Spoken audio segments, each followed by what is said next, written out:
From the station you count on for local news that matters. This is KARK 4 News at 5.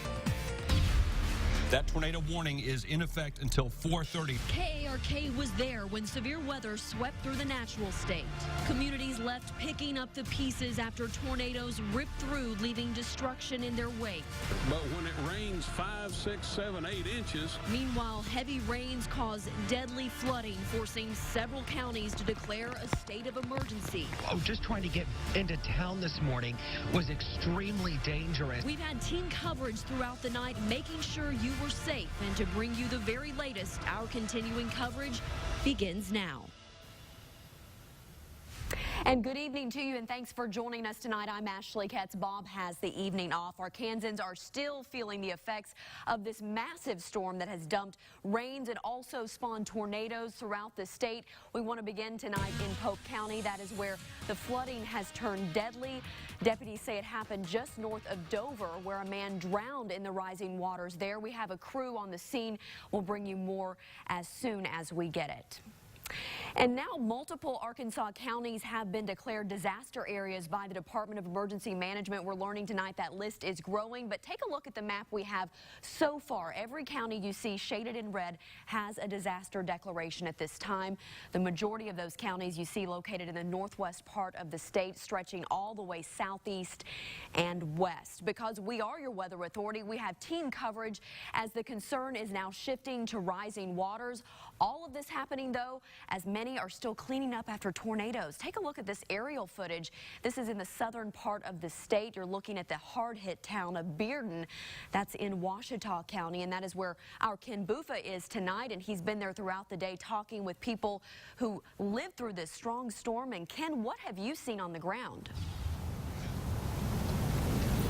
Well, Ashley, hard hit is a perfect word to describe Bearden. I want to show you right over my shoulder. You can see some of these toppled trees that are in this area. And the neighbors say they saw a tornado come down here, and the Natural Weather Service out of Little Rock saying the same thing in EF1. So one of the things this tornado brought with it was these toppled trees and also these completely collapsed carports that you can see right over my left shoulder. I'm going to have my photojournalist Mark Gustafson pan around so you can see there. Now, that carport, luckily nobody was in there. No one's in that home. At the time, there is an elderly woman, I understand, who lives there. But that's some of the excessive damage. And you can see that the strong winds with this EF1 tornado ripped off shingles from roofs. And you can see the shingles neatly piled right over there from the roofs and debris being blown off houses back along this way. So this is how the tornado came, according to neighbors. It came through this mill, into this pathway, went around, and then on the other side of this tree, there's a home there, a youth home that was badly damaged. The roof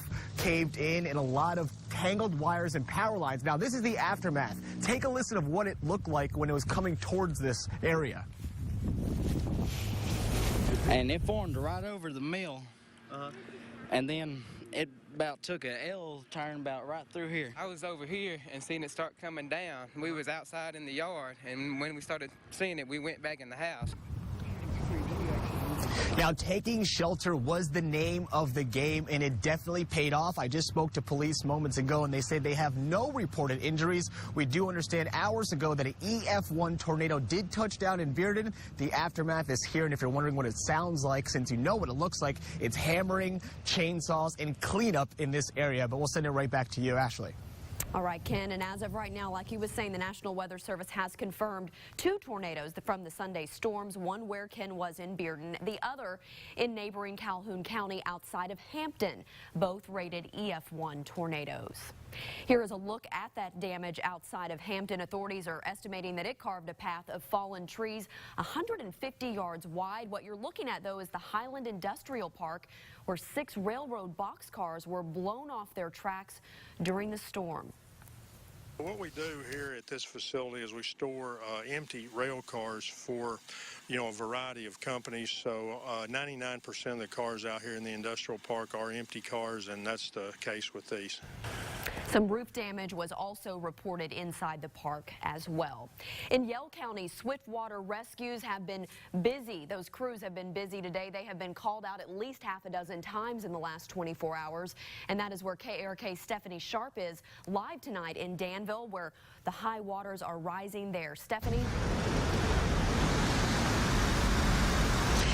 Ashley, take a look behind me. This is the Petit Jean River, and it's tapping out at 29 feet. This is major flood stage.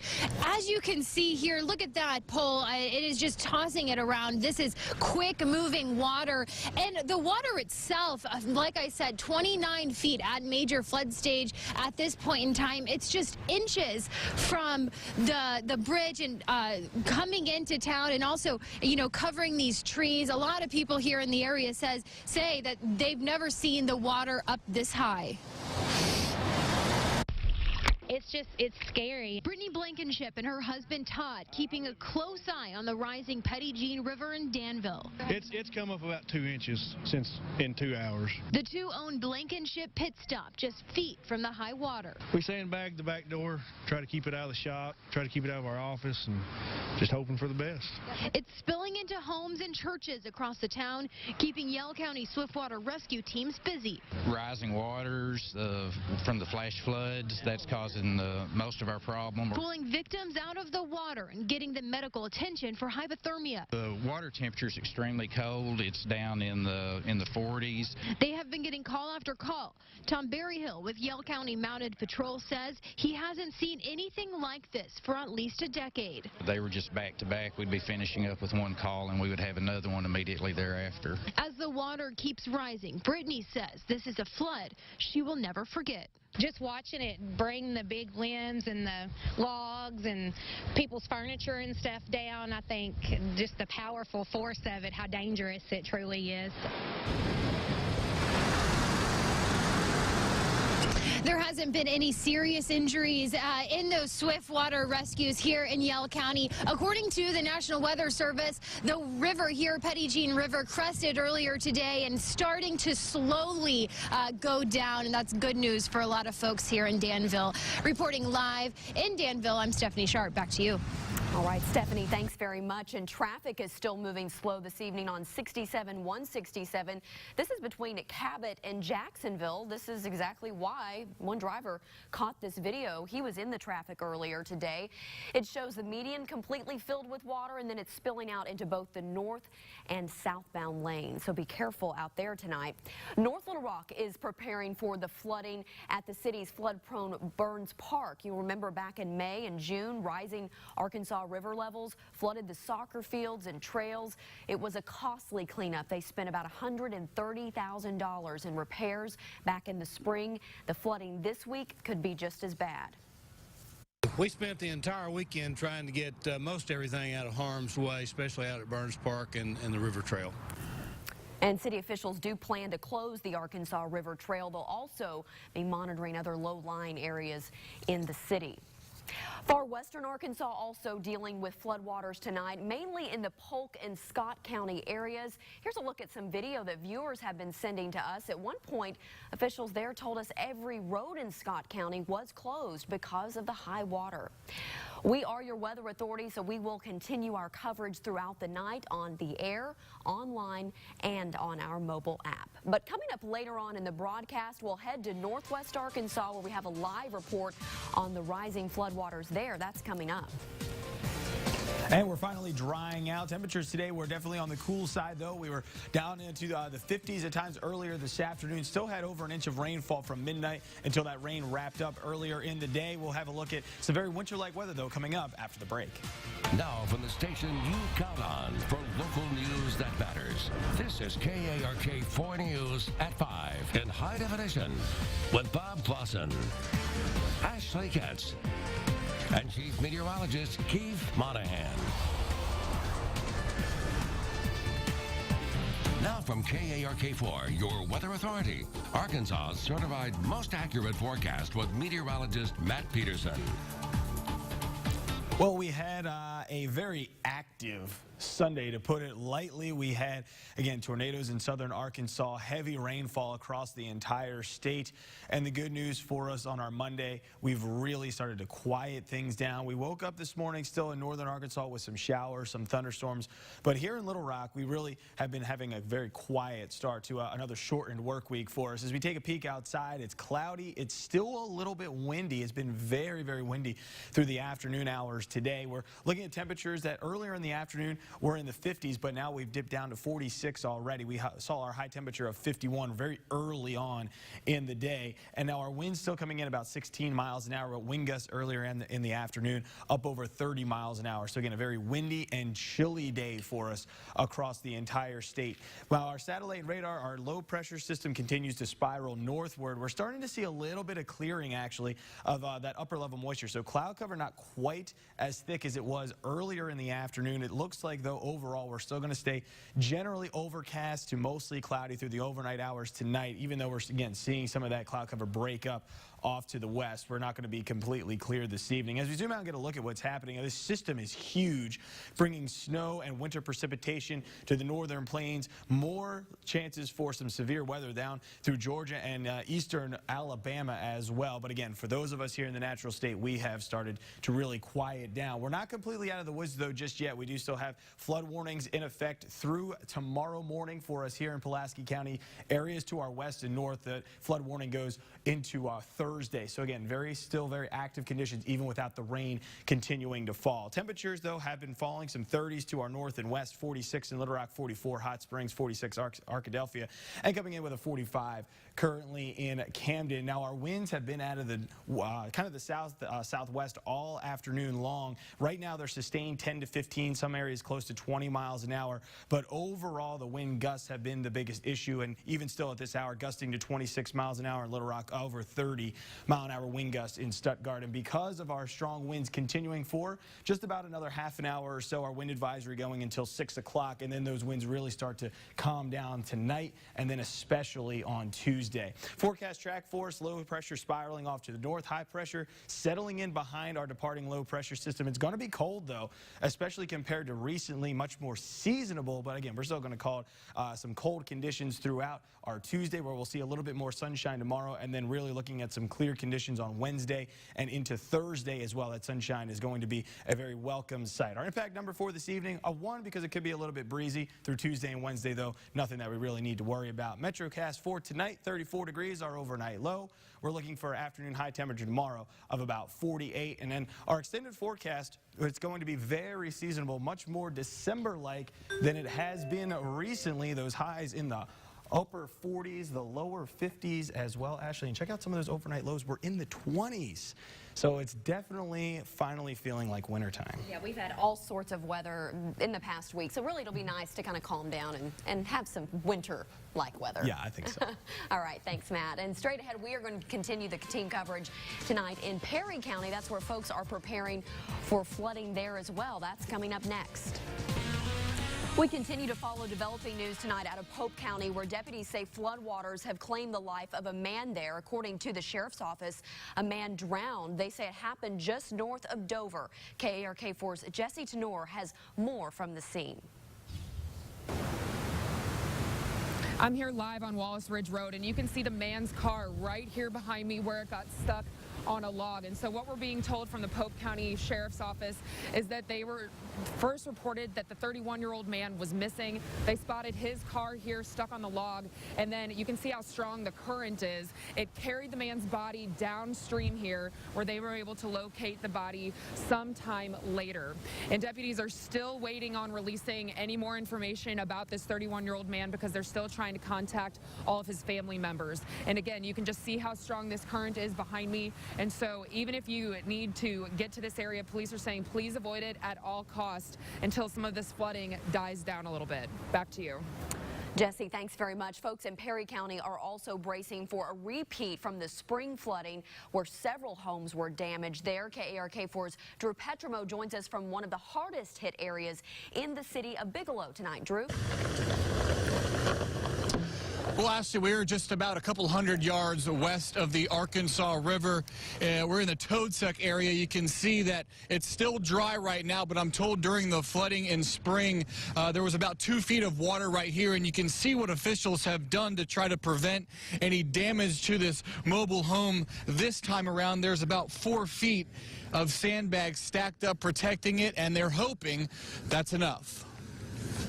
All through the house, house, we cut all of the sheetrock out this high. Deb Briscoe and her husband spent most of their life savings buying a home in Bigelow and the rest on repairs after it flooded in the spring. Oh, we're not finished yet because we couldn't afford to hire anybody to do it. It's been the two of us doing the work. But by Tuesday morning, state officials are predicting the river level in this area to get even higher than it did during the previous flood. You hate to see somebody go through the same event twice. To help prevent that, Perry County Judge Baylor House enlisted the help of more than 100 state inmates to pack sandbags and stack them around homes damaged in the spring flood. But House says the underlying problem remains. We have a breach in the levee. It's been there for 20 to 30 years and it's yet to be replaced. Oh, I might cry. It's been difficult for Briscoe since the last flood. She's done what she can to better prepare. There were no sandbags last time. Only thing left now to do is leave and hope for the best. We've got all of our appliances replaced. They're, what, 4 months old now? So hoping that the sandbags work. State Senator Jason Rayford, whose district includes this area, has been active in trying to gather resources to help the folks who live out here. But he stressed today the importance of fixing those levees to prevent situations like this in the future. He hopes it's something the legislature can address in the fiscal session coming next year. Reporting live in Perry County, I'm Drew Petromo. Drew, thanks very much. And KARK is your weather authority. We will have continuing coverage throughout the night on the air, online, and on our mobile app. But coming up next, communities in northwest Arkansas are preparing for the worst. How people are getting ready for high waters in that part of the state next. This is KARK 4 News at 5 in high definition. And we are continuing tonight our coverage of the massive flooding all across Arkansas tonight. Water levels are starting to go down in some places. People in Siloam Springs, though, are getting a better picture at some of the damage that's been left behind. And for more on that, we go to Tevin Wooten. He is live with more. And Tevin, I understand the cleanup part is now underway.